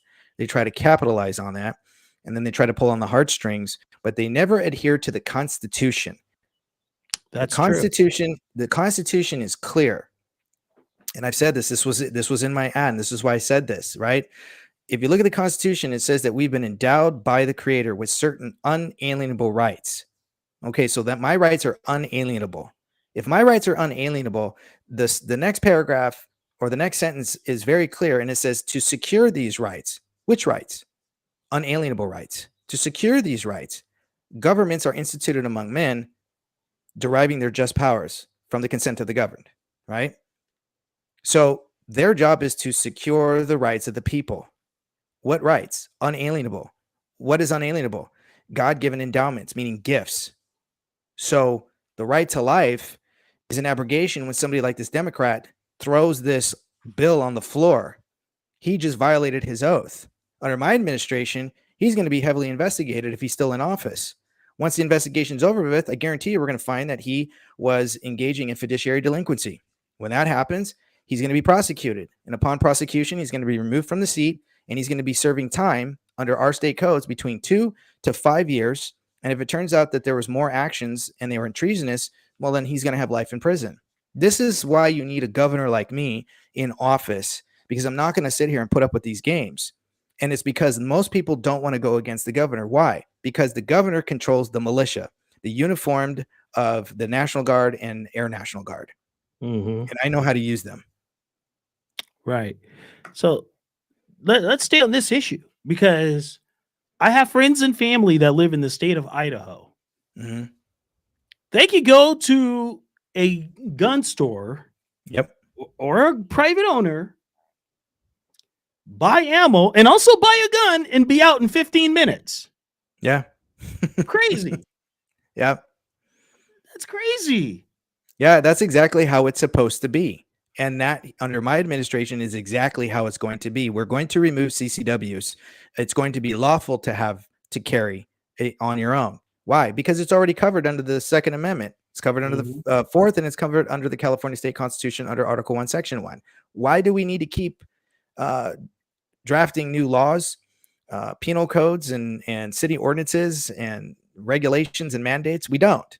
Right? When you have mandates, regulations, policies, procedures, those are designed to control the behavior of your representatives, state agencies, and commercial activities, not we the people. The right to life and the right to defend yourself is a behavior that the people have a right to, not a privilege. So if I go and I shoot and kill somebody right now in self-defense, and I happen to be carrying, and I pull that trigger and I kill that individual, defending myself or my family and children, right? I'm liable for killing that person. And because I didn't have a CCW, well, I'm going to go to prison now. But if I have a CCW, well, now everything's okay. Well, why wasn't it already okay the first time with the Second Amendment and a right to privacy? Government doesn't need to know that I'm carrying. It's nobody's business. Right. And then the right to defend myself under our own state constitution, which is the highest authority of the state. So what am I missing here? Why do I have to have permission again? It's because it's under a corporation. And that's why when you buy a firearm, that falls under the corporation. When you buy a gun from a private dealer, that funders the right to keep and bear arms. They don't want you to know this. And even a lot of law enforcement don't know this either. But a chief executive like me knows this. And this is why you're going to be able to buy as many bullets as you want. If you are a legal, lawful citizen, naturally born, or you went through the proper channels of citizenry, you can, after you've purchased your gun, you've gone through your background checks, you've already gone through the cool down period, it's your right to carry. Done. Maybe we'll come up with a law to say, listen, we've got children, so make sure it's concealed and you're not hanging it out. I don't really agree with open and carry unless you're engaging in gaming, right? So if you're out there and you're engaging in gaming and fishing and all that wonderful stuff, great. You're out there hunting. That's different. But if you're going to a normal business in a corporation or, some shopping center, let's keep it concealed for the sake of children and so on. But you have a right to carry. If you're a criminal, here's my stance too. A lot of people who have already served their time. If you've already served your time, 5 years, you were on probation for 3 years or 10 years and you're on probation for 5 or so on and so forth, right? You've already served your time. You have already proven to your community that you don't have a propensity for committing another violent crime. Why would you not get your rights back by being able to defend yourself and defend your home? I've met a lot of people who have been out of jail for 20, 25 years now. They've, given their life to Christ. They've never committed a crime ever since they served their time. They have children, but they cannot pick up a gun whatsoever. They can't even have it in their home. And if they do, they go to jail.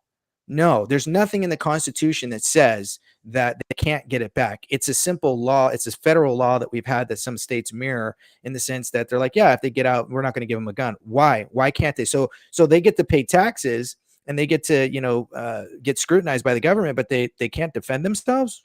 How is that possible? Well, it's an abrogation to the laws and their rights. They've already served their time.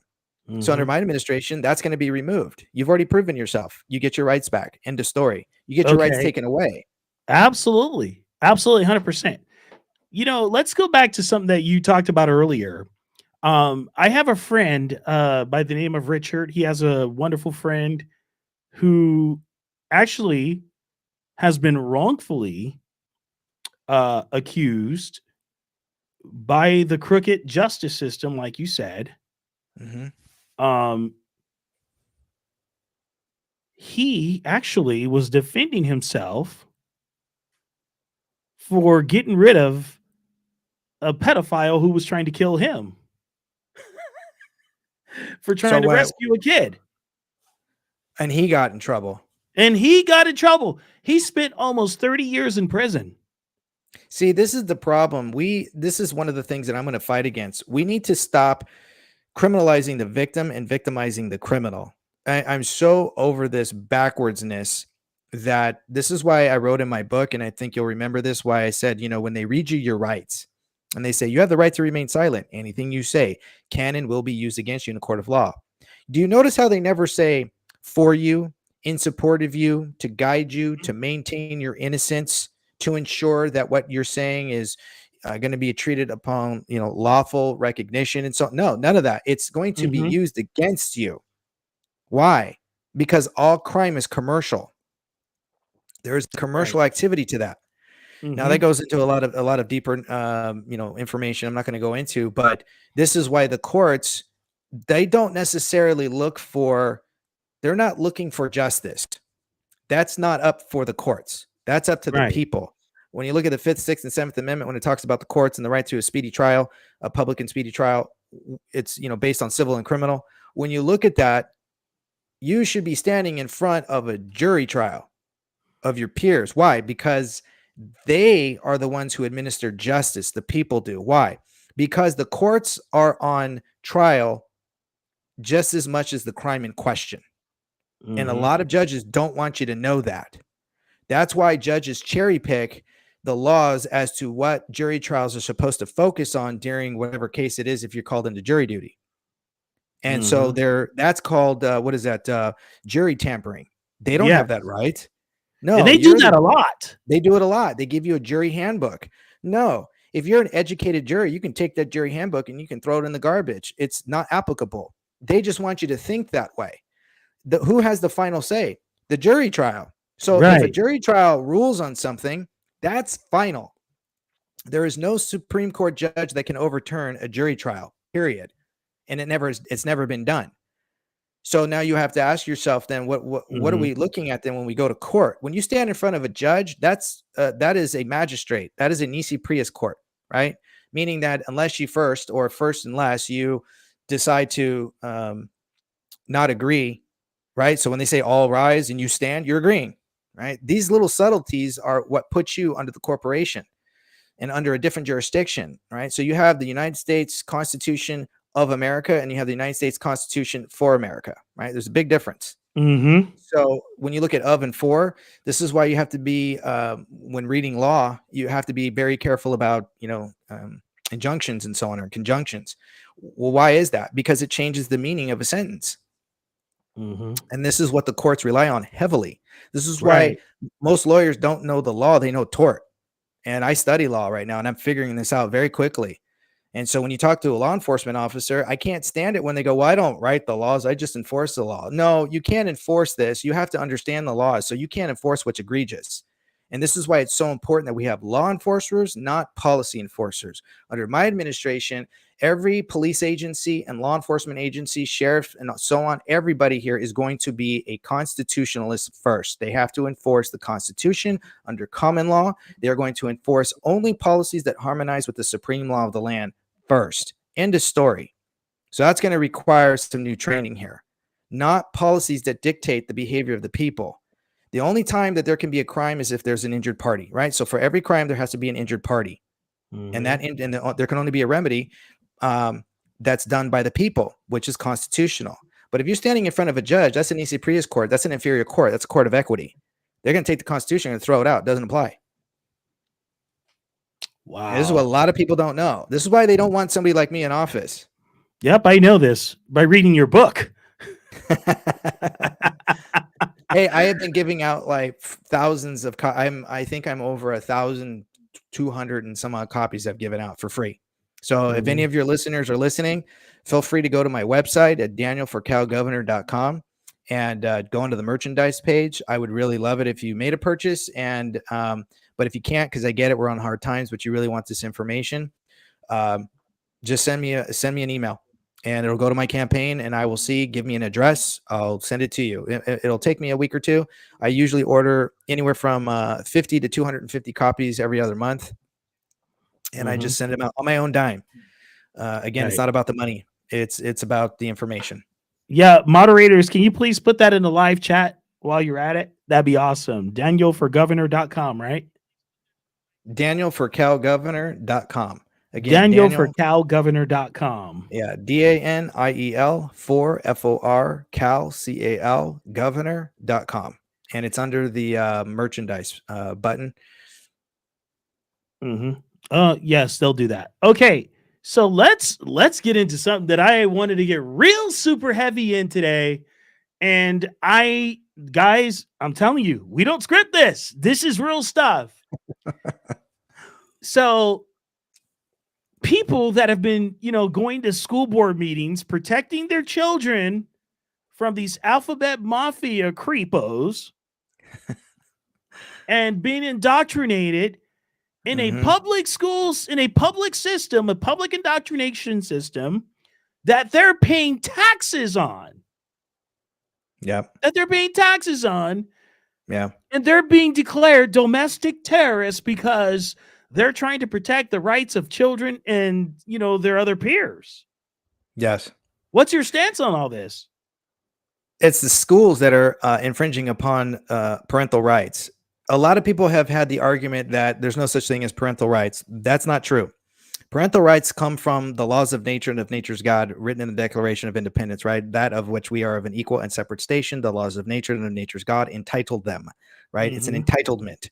When you look at that, well, where does the laws of nature, come from? Well, it comes from God, right? From our creator, the creator. So they mentioned God 4 times. And when you read down at the bottom of the Declaration of Independence, it says that they adhere to the God of the judge of the world, right? Well, who's that?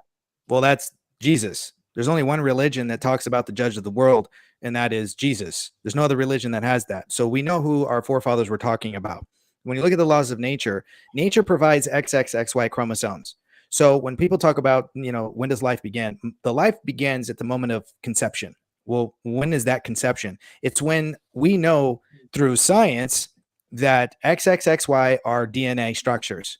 And when consummation happens, meaning when a man and a woman consummate, that DNA mixing creates new DNA. That's fact. Right. There's no getting around that. I don't recall when government intervened and consummated with that man and that woman. They didn't. So that new DNA creates life. That life in the womb has rights. Therefore, in order for the laws of nature to properly be administered, it must be done through the parents, the mother and the father, or the designated adult. That person has the right of upbringing, not government. Schools are a function of education, not indoctrination. Their job is to teach subject matters, not indoctrination in removing and even interfering in a parent's decision making. But that's what they're doing. And that right there is an abrogation to the Constitution, Declaration of Independence, the Bill of Rights. There is nowhere when you look at a lot of the court cases where schools were favored over a parent. It almost never happens. And nothing of those have ever been overturned. I don't have time to get into which court cases, but this is how you know that those are an abrogation to the laws of nature. And if that's the case, well, then if you look at Marbury versus Madison, you look at the writings, you'll see that all laws that are repugnant to the supreme law of the land, whether at the local, state, or federal level, is null and void. So do they have this right? No, they don't. They're actually infringing upon parental rights, which falls into the laws of nature. So they're in the wrong, 100%. So under my administration, these schools are going to be shut down.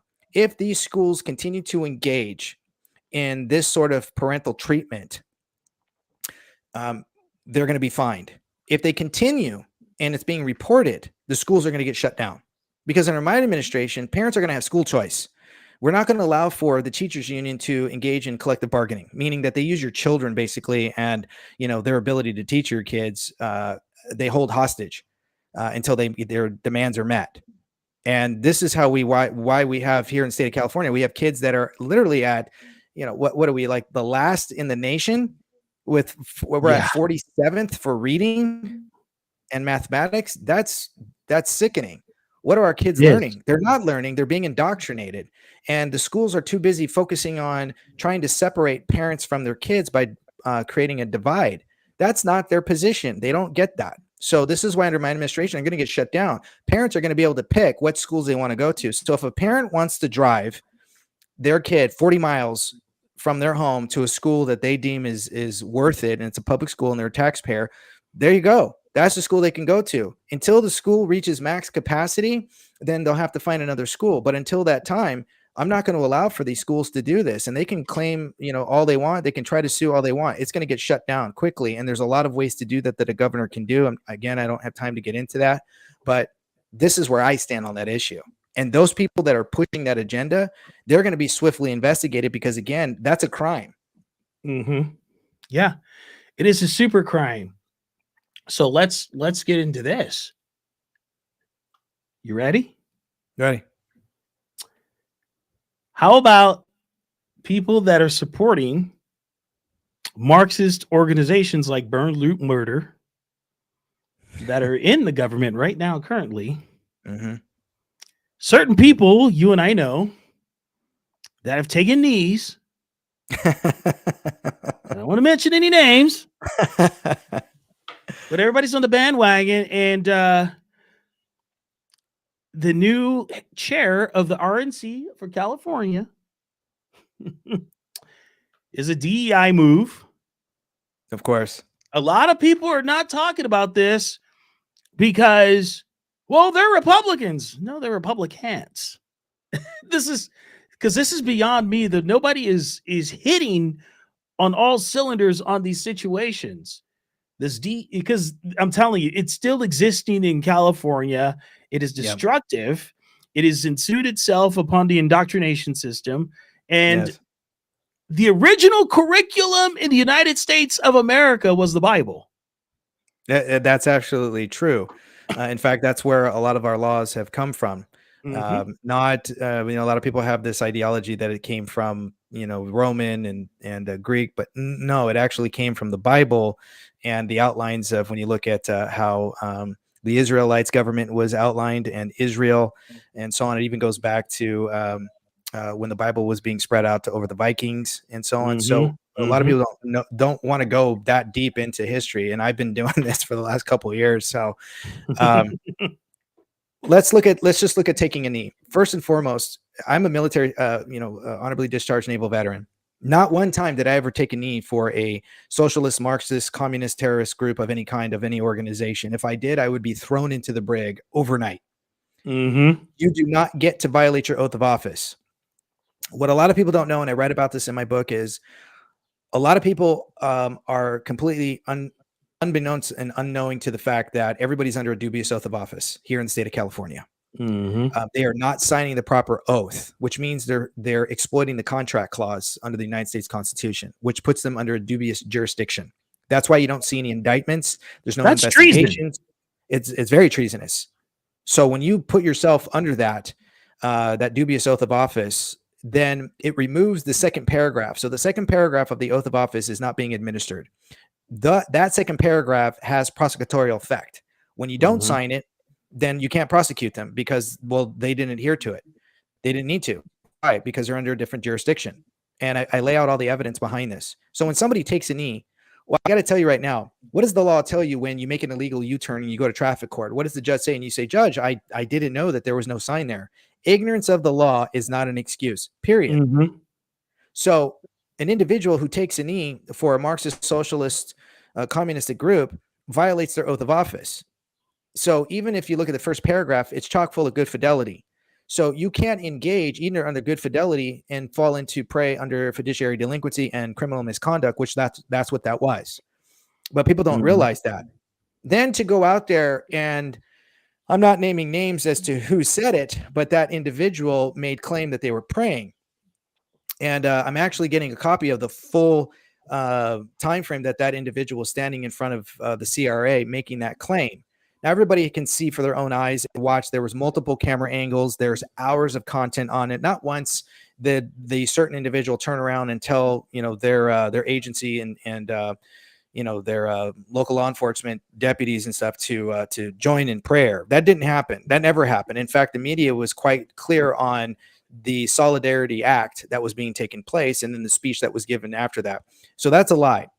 And when you do that, that shows you the nature and the character of the candidate and what they're willing to do and how they're willing to compromise themselves in order for political gain, right? That's an atrocity in and of itself. Now, I can keep going on this particular individual we're not going to name, he who must not be named. But when you look at who that individual supported, well, that individual supported publicly before it even happened, which was Corinne Rankin. And of course, Corinne Rankin, has already said outspoken who they're going to support. So we already know why that is. Well, because again, it's all about the money and how much money they can get and who's willing to kind of tie in with each other to make these things happen, right? It's a quid pro quo. So this is what we're really looking at. I have already had a number of people from that candidate's campaign call me directly and ask me if I'd be willing to step aside and run as lieutenant governor. And that the video that I put out there that broke down some of this information got back to that campaign, and it really disrupted some campaign fundraising. Good. I wasn't trying to smear. I was simply trying to point out the facts. And I'm going to tell you right now, this individual should not even be on the same stage I'm standing on and other candidates. This individual should not even be in the position that they're in. They should have been already prosecuted and removed from their position. This is somebody who has tainted the rank and file and has destroyed the relationship with that rank and file and their communities. So I can go on all day about this, but you have to do the research yourself. And when they call me, when members of that team call me and say, listen, some of these members are now going to leave his campaign. Great. And a lot of them who are believers in Christ have said, in good conscience, after they've learned what they learned, they can't support this individual either. Good. That's what you're supposed to do. Once you realize the truth, you have to make an act. You have to ask yourself, am I going to stay and pretend like I'm blind, or am I going to adhere to the truth? And I'm going to go down that path that I shouldn't be going down. I'm going to go down a new path, the path that Christ wants me to go down. But then to ask me to step aside, why would you ask me to step aside? And they said, well, why don't you run for lieutenant governor? Why because you're a problem to that person. Yes. So why not just support me then? Instead of asking me to be a lieutenant governor, why not just ask me to run for? Why don't you just support me and fundraise for me as governor instead of lieutenant governor? Right? Yeah. Again, it was a ploy to try to get me to step aside and see if they could, say things to me like, well, my group will help fundraise for you. I don't want your money. Keep it, because I know it was a ploy. It's like, hey, Daniel, I know you're not, but can you just put this shirt on that says that I'm a punk? That's pretty much what somebody's gonna. That's pretty much what they're asking you, right? That's exactly what they're asking me. And I just, no. And I was like, you know what? I was like, I tell you what, put me down as I'll consider it. Not give me a break. What are you thinking? You're going to call me up and ask me this? And it was not just one person. It was multiple people. In fact, one of them was a former gubernatorial candidate. I won't say who that is just for posterity. But, for the most part, it begs the question, what's really going on behind the scenes? And it's not about the people. It's not about these people. And it's not about how, to get the state back. It's all trying to figure out how we can find a moderate or a centrist who's willing to negotiate with both sides. Like, listen, you wonder why everything's falling on deaf ears? It's because there is no better side. That the opposing side has no better side. And anybody who's two wings of the same bird. It is. This is why I am at the rugged core a grassroots candidate. You want change? Go to a grassroots candidate. You want real change? I have no ties to anybody. I owe nothing to no one. I've already served my country honorably.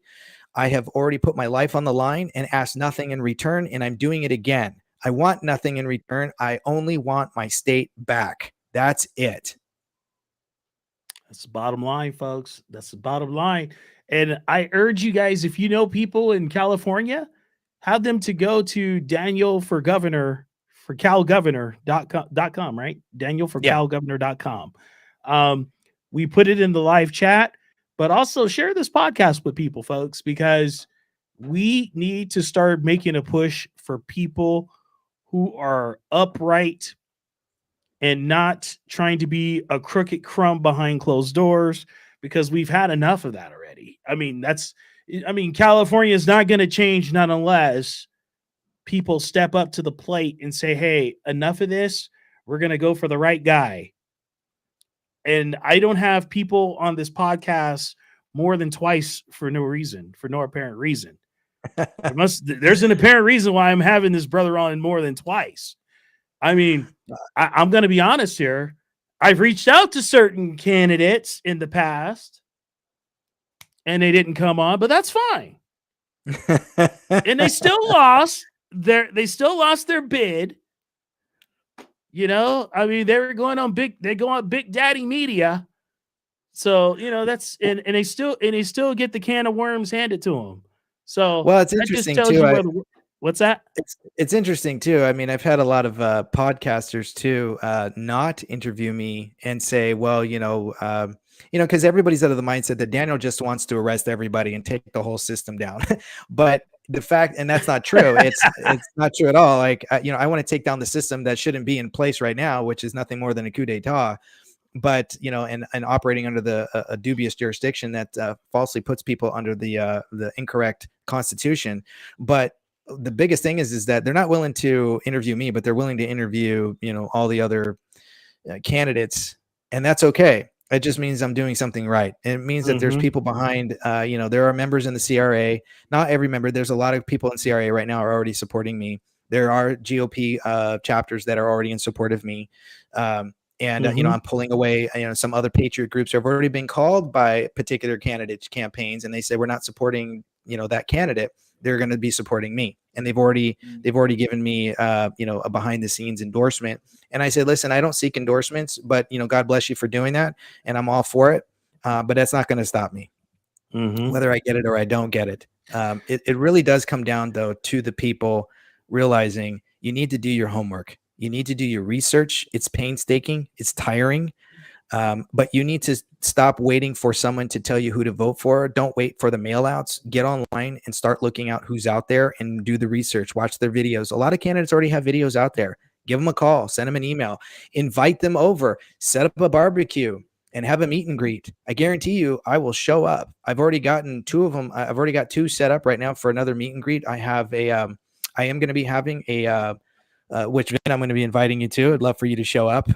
Is a kickoff fundraising party that I'm going to be having. We're going to have 2. One is going to be a private one for a particular group that doesn't want to kind of be known, and that's okay. And then another group for people who just kind of want to have a big powwow and party and have a good time and stuff. And so I would love for you to be there and enjoy yourself. Or if you want to be a part of it, love for you to be there. But we can talk about that later. It's not. I know it's not you endorsing me, so But again, this is, I'm out there doing what I can do and really trying to get people to wake up. But it really comes down to the people. You need to do your research. Yeah. And you know what? And I was going to interview those candidates because I want to hear what they have to say. And if they're not on the up and up, me, bro, I'm going to tell them. Yes. And we need that. Yeah. We need the hard questions. Ask the hard questions. I don't care. I'm okay with being stumped. I really am. I don't know everything, and I forget. I've probably forgotten more than I've remembered.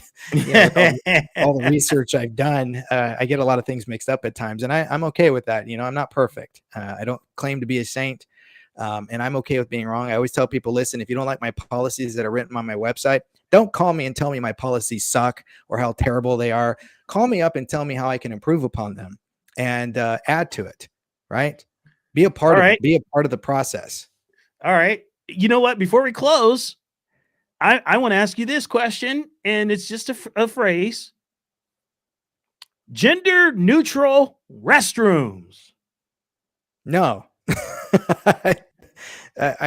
Again, this is such a ludicrous behavior that you want to have a gender neutral. There's no such thing as gender neutral, right? There's no agender, pangender, gender neutral, non-binary, cisgender. Like this does not exist, right? You cannot go to a doctor and say, doctor, transition me into a maverick Why? It doesn't exist, right? Even a person who's saying transition me into from male to female, right? You're still a male. You're just mutilating your sexual organ. And to say, well, I'm on a different gender spectrum, but then they don't want you to correlate gender with your sex. But then they do, because if you look at LGBTQ plus community, right? You look at LGB, well, that's bisexual. That means there's only two. So even in their own alphabet soup is contradictory to their ideologies, right? So is there two or is there more? Which is it, right? It's in there. You got to take out the B then. So no, under my administration, no, we're getting back to sanity again. This is why I have been promoting, returning California to a golden state of mind, right? I'm not just here to, offend you with the truth, but I'm also here to ensure that those who have caused us to go through this degradation are going to be heavily investigated, because I've said before that prison is the solution for corrupt representatives. And that I don't aim to try to ensure that the state is going to garner more income. No, I aim to starve the government and feed the people, and allowing them to maintain their own prosperity with their own earnings, because it's lawful. The state is meant to be small. It's not meant to incur a debt that the following 10 generations have to pay for. Yeah. And then we need to get back to returning California to a golden state of mind, common sense to what is and the facts of the matter, not this ludicrous fairy tale that people want everyone else to adhere to and live in. That's not going to happen under my administration. No. We're going to get back to normalcy. Well, and I know of some folks that told me that they have talked to people that are of the alphabet agenda group, that they don't even want gender neutral restrooms. No, it's all like a corporate inside job. No, it is, because it's easier to keep a people divided than it is to unify them, right? This is why we have so many parties, right? We got the red party, blue party, green party, purple party, Whig party, Labor party, Union party. Like there's over 125 parties that I looked up. I don't know how many more parties that we can do, but those are designed to keep the people in a divide. And it's designed to keep the people at odds with each other with different ideologies by splitting hairs. But when you look at the left, right, they are in unison with each other to a certain degree, right? They'll eat their own, right? Because they're paying their way through. They're like Raider fans. Yeah, it's crazy. But here we are being so divided amongst ourselves that we refuse to unify under proper ideologies aligned with biblical values and the Constitution. And making sure that anything that is egregious or we find major red flags in a candidate, that we move them to the side. And it's got to be major red flags, right? Not every candidate's perfect. I get that. Not every policy is going to be perfect. This is why I tell people, look for to make sure that it's constitutionally sound. If you don't know the Constitution, then you have no clue if it's perfectly sound. You're going to get a lot of lip service. You're going to get a lot of yes and no all at the same time. No, a candidate's answer should be, let your yes be yes and your no be no. Done. That's how it needs to be. And where do you stand specifically? Right. And this is why it's so important. So when we talk about these, this mindset of splitting hairs with gender neutrality and, the party and so on, and how many different groups, it's all designed to keep us separate. It's all designed to split hairs because again, it's easier to control the votes on your side if you can keep everybody else at odds. This is why the Bible says, right, a house can't stand, it is not strong if it's if it stands divided, right? It's not going to happen. So if you're divided, you're never going to be able to get back what really we should be getting back to. And this is why our forefathers were very, that Declaration of Independence is actually a covenant with God. But you have to read that and you understand that and how it aligns perfectly with the Bible and the covenant that was made in the New Testament. These are things that they go back for so long. We had genius forefathers. If you just read what they talked about, you would have a much clearer understanding. This is why I tell people, you put me in office, I'm going to drag you kicking and screaming to put the power back into your hands, whether you like it or not. And then the second you realize, did you ever see that movie, They Live? Remember that movie? Yes. Remember that big fight with Rowdy Piper and I forgot the other actor's name. I forgot his name. He was the voice of Spawn. Yeah, I can't remember, but they had one of the longest fight scenes in Hollywood history. It was like 11 minutes of like an alley street fight. And he's trying to get him to put on the glasses to show him that, there are these aliens, that are among us that they're not humans and they're really trying to get us to be sheep and cooperate with their agenda. And finally, after 11 minutes of fighting and kicking and throwing each other through cars, he finally gets the glasses on him and he sees the light. He sees the deception. And now he finally realizes how wrong he was. That's going to be me. I'm willing to fight with everybody in that sense, that I'm going to drag you kicking and screaming until I get those glasses on you to make you realize, look what's happened. Yeah, And look at then all the you realize it. shapeshifters that are around us. Right? So anyway, that's my stance on this. And I'm going to keep pushing ahead. I'm going to keep moving ahead. And as I keep going I discover new things with everything that's going on in our state. And it's hard to keep up. No doubt. It is very hard to keep up with the amount of bills that they keep drafting. I think our legislative body drafts over between 2,000 to 5,000 bills a year. And they write into law, they sign into law roughly 800 to 1,500 a year. That's not for your benefit, not even close. And most people they're don't know illegally being signed too. Yes, this is the other thing too. Technically, every seat in California is open. In fact, my team, who's been going after, and I'm happy to say this out loud, we've been going after Scott Wiener for quite some time. Oh, the Wiener roaster? Yeah, good. Yes. Yeah, Mr. Pedophile himself. And we have along the journey have not necessarily tricked our state government, but we worded our request in such a way that they left a paper trail that exposed their nonsense and their illegalities. And we have such a large packet now on what we have over the last, like, people are like, what are you doing? What are you doing out there? What's Daniel doing? I've been standing on a corner holding up my sign over a freeway. And I'm like, I'm getting into the laws, actually trying to figure out how we're going to get our state back. Well, we finally have enough of information that my team and I are going to put it into a packet. We're going to have it affidavit signed. We're going to have witnesses to this. We're making multiple copies, and we're going to be handing it to Pam Bondi, AG Pam Bondi, to make sure that our state is heavily investigated across the board with the amount of information that I have. And some of that information is in my book, but not all of it, because some of this, and I read some of it too, and I'm like, hey, some people need to be going to jail right now, brother. Right? That's what I'm saying. So this is why we picked Scott Wiener, because we're like, well, if we're going to pick anybody to go after, let's see what we get, and let's see what kind of paper trail we get. Let's see what they say. It involves, AG Bonta's office. It involves the governor's office. It involves our state Senate. It involves the judicial branch here, the Superior Court. Like, we have a packet of data that is unwavering.